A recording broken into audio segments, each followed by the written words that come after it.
Promotional consideration paid for by the following. This is awesome! This is awesome!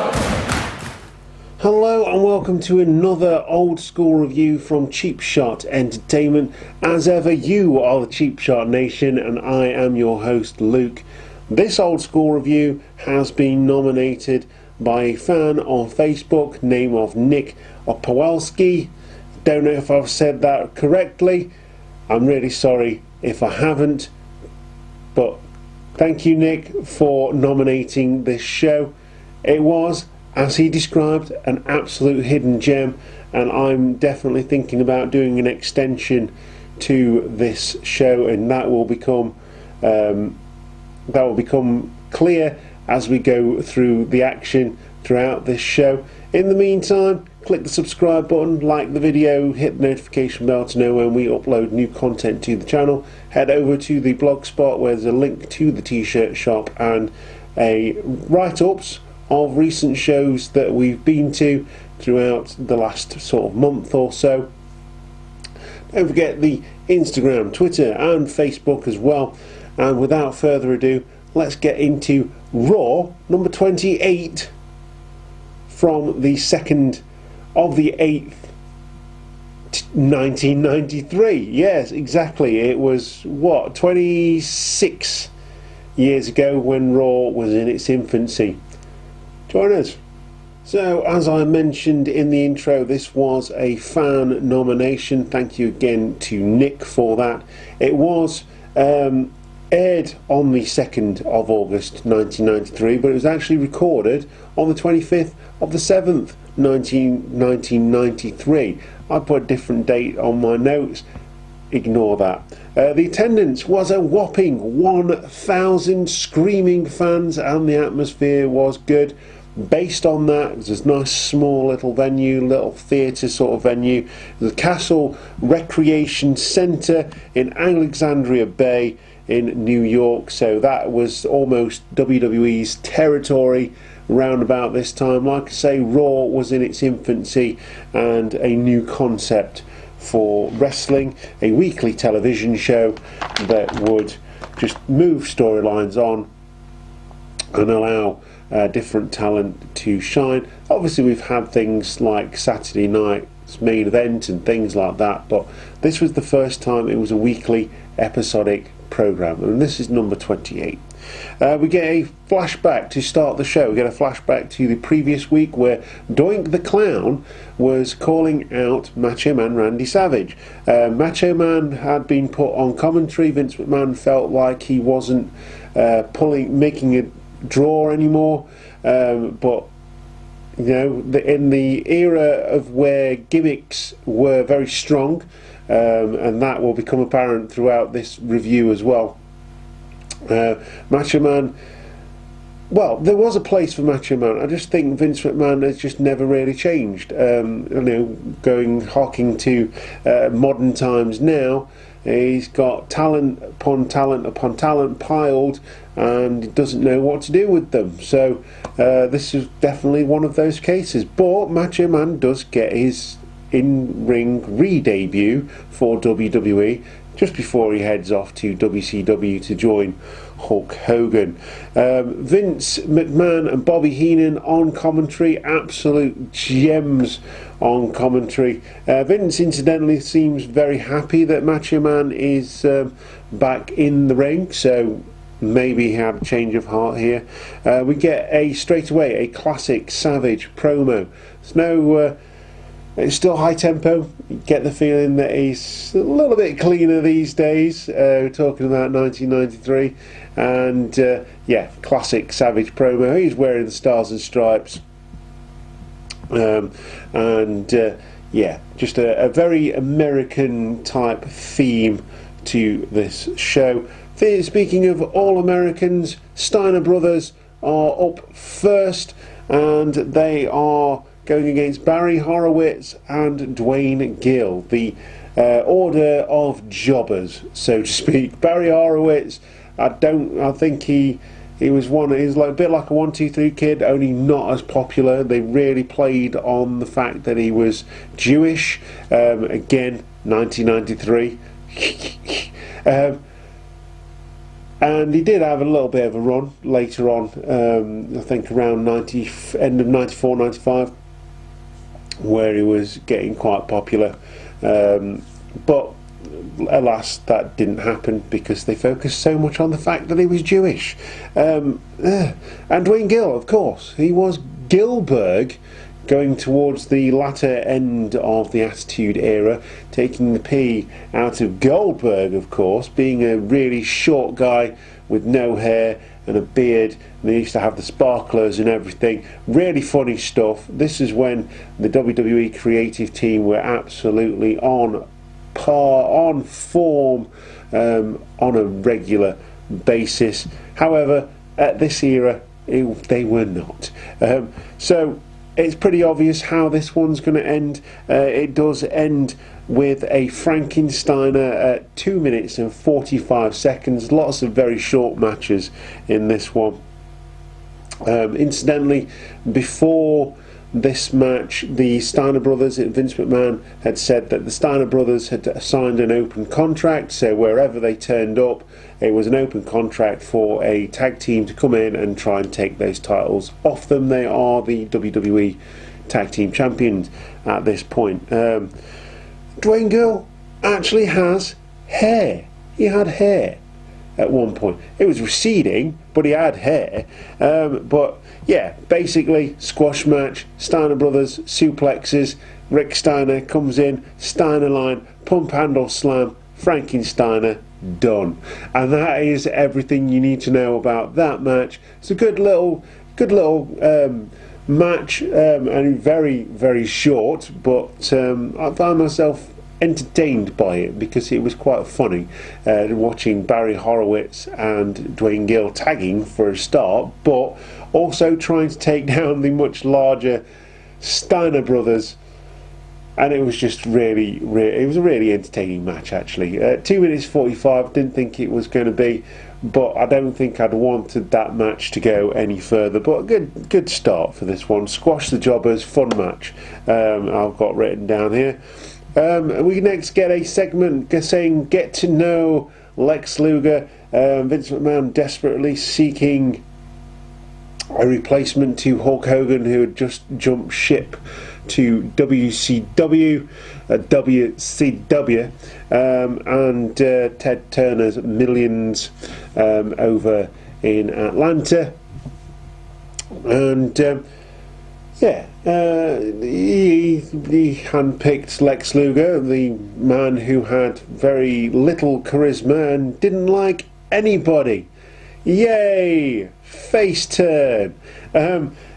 So Lex Luger, we have a little interview with him. Someone went to town on this one with the little cuts and things. It was like an Alanis Morissette music video. It's just Lex Luger sitting, and then they put another one going over the front like this, and it was really funny, and I didn't care. Picture in pictures. He says that he was a quiet and shy lad, and his dad told him that if he didn't get straight A's, he would not be allowed to do any sport, which is a bit strange, but I know it was a different era. We're talking 1993 here, so Lex Luger would probably be late 20s, early 30s maybe, I don't know, I'd have to check that out, but yeah, it was a different era, so 1970s-ish, early 1980s. So yeah, and yeah, we're trying to get to know the new face of the company, and I didn't care. I really didn't care. I just thought I just don't think he's got any charisma. I think he was a much better heel, saying very little, standing in front of the mirrors, being narcissistic as he were, and it was actually 2-3 months prior to this that he was that character. He knocked out Mr. Perfect at WrestleMania 9. Maybe I'll do a review of WrestleMania 9. Universally panned as one of the worst WrestleManias, but I quite enjoy WrestleMania 9. I don't know why. I think it might have been the first WrestleMania I had on video. Maybe it's a bit of nostalgia. Let's get another match. It is Adam Bomb with Johnny Polo. If you don't know who Johnny Polo is, he's not a mint with a hole. He is Raven, dressed in a Hawaiian shirt with hockey gloves, a hat, and carrying a lacrosse stick. And Adam Bomb is going against Tony Roy. Again, a very short match, 2 minutes and 18 seconds. And during the match, there's a really funny segment. During the match, the commentators are talking about a movie that's going on the USA Network. The Raw was on the USA Network at this point. Saying Bobby and Marilyn, the final hours, or something like that. And Bobby Heenan, being the absolute heel and genius on commentary that he actually is, he says, "I completely deny knowing Marilyn Monroe." I thought it was really funny. I'm a Bobby Heenan guy. Yeah, I'm a Bobby Heenan guy. I just am. He was brilliant, and I miss him so much on commentary. Anyway, Tony Roy does get a little bit of offense in here, but eventually he does just get a massive beating.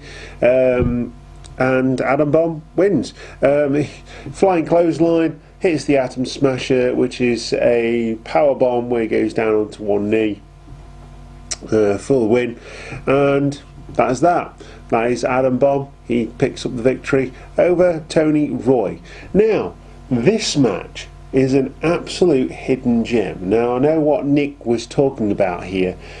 Randy Savage versus Doink the Clown. Now, you will probably think that someone called Doink the Clown were talking about the era where gimmicks were rife in the WWE.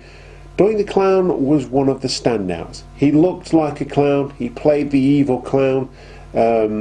We talk about evil clowns a lot these days with Pennywise and all that kind of stuff, and the recent Joker movie. But Doink the Clown was the single most well-rounded wrestler who played a gimmick around this time. Not only did he play his gimmick very well, and he believed in that character, and the more I go back and watch him, the more I appreciate him. A bit like the $1 Million Man.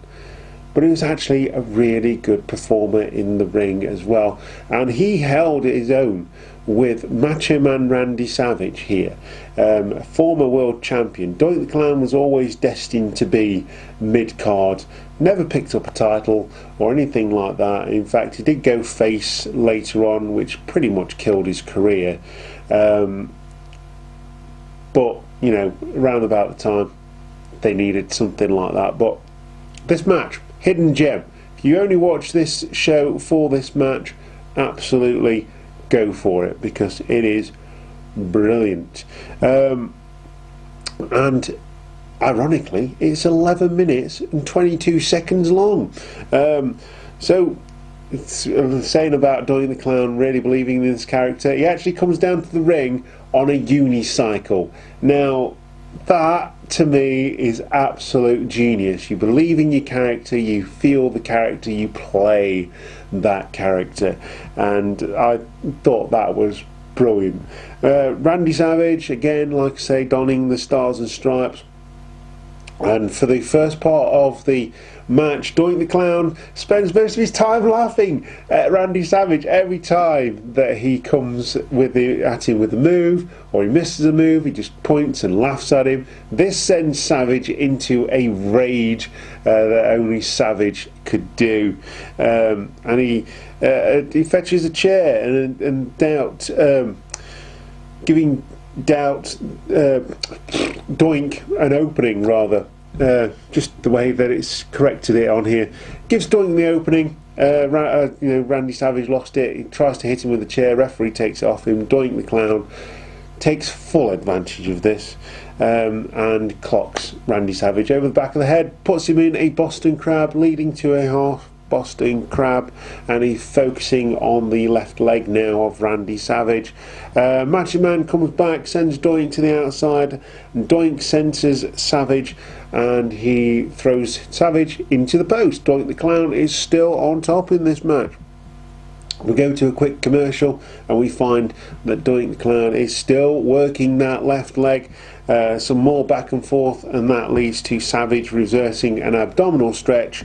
Doink tries for the whoopee cushion. Again, he gets back on top. There's a storyline playing here. Savage hasn't been in the ring for a while, and Doink the Clown is taking full advantage of this. Tries for the whoopee cushion, which is a top rope sort of sit down splash thing, and misses, but still has control over Savage. The work that he's done earlier in the match, taking out the leg, brilliant work by Doink the Clown. Savage goes under the ring, trying to out Doink Doink. Will this work? I don't know. But eventually, Savage goes under the ring one side, and out the other side, we get a little guy, or as they call him, the macho midget. I don't think we can get away with that in 2019, which is why I covered my face. But they call him the macho midget, which is, yeah, again, a different time. So he comes out from the other side and he's not pandering to the crowd. What is really scary about this is that round about that time they were selling masks that looked really good, like really detailed masks of the wrestlers that, you know, kids could wear and stuff for Halloween and whatnot. And the mask was so realistic. It was just scary. It was incredibly scary. It had a beard, a proper beard. It wasn't painted on. It was proper beard and proper hair, and it was just dead scary. And it was just like, it was really funny. Doink the Clown got a bit agitated. Macho Man, as Doink the Clown chases Mini Macho, he climbs out from under the ring, slams Doink on the floor, and throws him back in for the roll-up and the pin. Doink has been out-doinked, as Bobby the Brain Heenan says on commentary, and Macho Man picks up the victory with the roll-up. Yeah, two very technically sound wrestlers, one roll-up later. Some things don't change in the WWE, do they? But again, really good match. And incidentally, the same guy who played Dink the Clown later on, when Doink the Clown did turn face, would play the Mini Macho Man. So quite an acclaimed mini wrestler from Canada, apparently. I've forgotten his name, but look it up. Apparently really good. And some of his work as Dink, I remember being pretty decent as well. So yeah, interesting tidbit there. We next get a SummerSlam report from Mean Gene Oakland, and next segment is Jim Cornette coming down to the ring, and Heenan marking out for Jim Cornette. He comes into the ring and calls the crowd a bunch of genetic defects because they live downstream from a nuclear power plant. I thought that was genius. Promotes the Heavenly Bodies, the best tag team in the world, and if you've ever seen the Heavenly Bodies in the WWE, that couldn't be further from the truth. But they challenge the Steiners, taking the open challenge. They should be at Smoky Mountain Wrestling, Jim Cornette. Incidentally, Jim Cornette is now on the NWA free-to-air YouTube show every week, called NWA Power, and it's really good, really old school. I suggest you go and watch it, absolutely free, so it's well worth just going over to YouTube and typing in NWA Power and watching that show. So they challenge the Steiners, and yeah, so don't know where that leads. Like I say, I may do an extension to this video, but really enjoying this show so far. The final match is Mr. Perfect, and he wrestles for 2 minutes and 40 seconds before winning this one. He's going against Barry Hardy, who comes to the ring wearing the same kind of singlet as Mr. Perfect. This annoys Mr. Perfect enough to just beat him up. Dominates Hardy, perfect plex, and puts the imperfect impersonator away with that move and picks up the victory. We wrap up with a video highlighting Lex Luger's recent stops on the Call to Action tour, and this is what I was saying about doing an extension video, because apparently the Call to Action video is up on the network, and I think based on this little bit here, I really want to watch that and laugh at it, because like I say, Lex Luger is not a people person. During this call to Erie, PA, he bursts into a shopping mall. There's a kid going, "Yeah, Lex Luger," and he just bashes him out of the way, and it's just it's the funniest thing I've ever seen. It's just not a people person. But overall, apart from the WWE trying really hard to replace Hulk Hogan as the all-American, the real American, whatever, trying to replace Hulkamania with Lugermania, doesn't work. But overall, the show was very, very enjoyable, and can you believe it? It was about an hour long. So yeah, there's that as well about the old school Raws. But yeah, I really enjoyed this one. It was fun. It was very 90s, and once again to Nick Opalewski for nominating that show. If you have any nominations that you want us to look at, as long as we can get hold of them, we'll have a look at those. It can be anything wrestling related, so we can certainly have a look and see what we can do. But let's go into the outro and we'll finish there. And so that is the old school review of Raw number 28. It was aired on the 2nd of August 1993, but it was actually recorded on the 25th, did I say 25th, didn't I, of July 1993. And yeah, it was a really fun little show. 3 squash matches and 1 really good match between Randy Savage and Doink the Clown. Really appreciate Doink the Clown's work later on in my wrestling fandom life. Like I say, much like Ted DiBiase, I didn't like Ted DiBiase when I was a kid. I absolutely adore the guy now when I go back and watch his stuff. So very much worth watching. Again, thank you to Nick for the nomination, and as a thank you, like I say, I may watch that Call to Action video as I've got time, if I've got time to do so, and do a quick review on that. But in the meantime, if you've enjoyed this video, something a bit out of the ordinary for me, I usually just go and do pay-per-views. Well, like I say, if you've got a suggestion, let us know in the comments section, or by going to Instagram, Twitter, Facebook, and letting us know which show you want us to review. I'm not going to do it through anything like Patreon. Do this as a fan myself. It'd be nice if you could go over to the blogger and pick up a t-shirt and show your support there as well. We get a kickback from that, so that'd be really nice. And I believe you can now go and choose your colours. I really like the designs we've come up with for the t-shirts over there, so go and check them out and let me know what you think. Anyway, that is everything for this episode. This has been Raw number 28. It's been an old school review nominated by Nick Opalewski, and we'll see you next time.